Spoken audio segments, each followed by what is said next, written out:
अस्सलाम वालेकुम। मैं हूं डॉक्टर अहमद और आप देख रहे हैं मेरा यूट्यूब चैनल मैं टॉक विद डॉक्टर अहमद। आज की वीडियो में हम डिस्कस करेंगे डायबिटीज़ के बारे में। डायबिटीज़ होता क्या है, जिसको हम आसान अल्फाज में शुगर कहते हैं।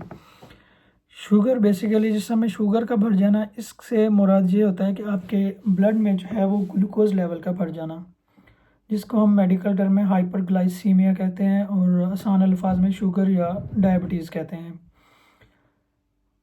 बेसिकली अगर आपने डायबिटीज़ को समझना है तो उससे पहले आपको इंसुलिन के बारे में समझना होगा कि इंसुलिन क्या है। आपने अक्सर औकात इंसुलिन का नाम सुना होगा।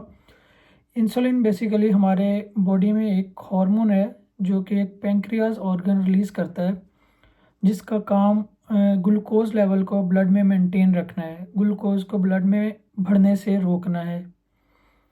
देर are two types of diabetes mellitus. Diabetes mellitus की दो इकसाम होती हैं, type 1 diabetes and type 2 diabetes. Type 1 diabetes में क्या होता है? टाइप 1 डायबिटीज़ में ये होता है कि जो पेंक्रियाटिक ग्लैंड होता है, जो आपका इंसुलिन रिलीज़ करता है। जैसा कि मैंने आपको इंसुलिन के बारे में पहले भी बताया कि वो हमारे ग्लूकोज लेवल को मेंटेन रखती है। तो जो पेंक्रियाटिक ग्लैंड होता है वो डैमेज होना शुरू हो जाता है, उसके सेल डैमेज होना शुरू हो जाते हैं, जिससे क्या होता है कि इंसुलिन की पैदावार में कमी हो जाती है, जिस वजह से ब्लड में ग्लूकोज लेवल बढ़ जाता है और जो डायबिटीज़ का बास बनता है। ये ज़्यादातर पाई जाती है जवान और कम उम्र बच्चों में। डायबिटीज़ टाइप 1 जो है वो जेनेटिकली ट्रांसफ़र होती है, जैसे कि आपके वालिद से आप में ट्रांसफ़र हो सकती है और आगे आपके बच्चों में भी ट्रांसफ़र हो सकती है। अब हम बात करते हैं डायबिटीज़ टाइप 2 के बारे में। डायबिटीज़ टाइप 2 जो है वो क्यों होती है? बेसिकली जो टाइप 2 है ये डिपेंड करती है कि हम किस तरह का खाना खा रहे हैं। जब आप ज़्यादा ग्लूकोज़ खाते हैं या ज़्यादा कार्बोहाइड्रेट्स खाते हैं तो इससे आपके ब्लड में ग्लूकोज़ का लेवल बढ़ जाता है।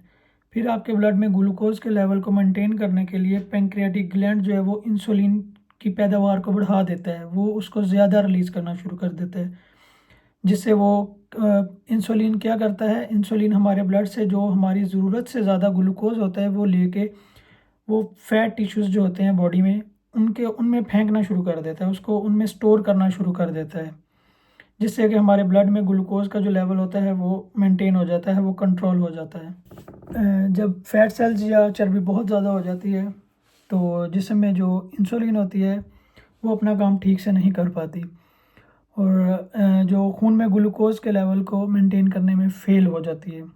और उसके बाद क्या होता है, उसके बाद हमारे बॉडी में इंसुलिन रेजिस्टेंस हो जाती है।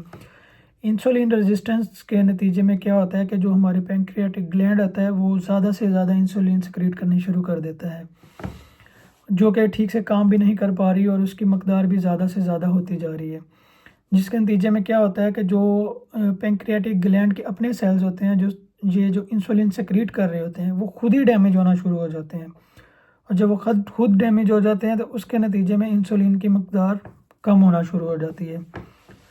और इंसुलिन का मेजर रोल है हमारे ग्लूकोज़ को कंट्रोल करने में। जब इंसुलिन की मकदार ही कम हो जाएगी तो वो हमारे ब्लड में ग्लूकोज़ के लेवल को मेंटेन करने में फ़ेल हो जाएगा, और जब वो फ़ेल हो जाएगा तो उसके नतीजे में हमारे ब्लड में ग्लूकोज़ का लेवल बढ़ जाएगा, जिसको हम डायबिटीज़ या शुगर कहते हैं, और मेडिकल टर्म में इसे हाइपरग्लाइसीमिया कहते हैं, ब्लड में ग्लूकोज़ के लेवल को बढ़ जाना।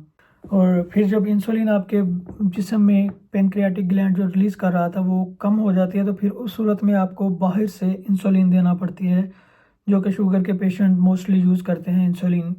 उम्मीद है आपको समझ आ गई होगी कि ग्लूकोज़ का लेवल हमारी बॉडी में बढ़ता कैसे है, कौन से ऑर्गन इसमें इन्वॉल्व होते हैं, या कौन से ऑर्गन्स के फेल होने से ये हमारे ब्लड में बढ़ता है।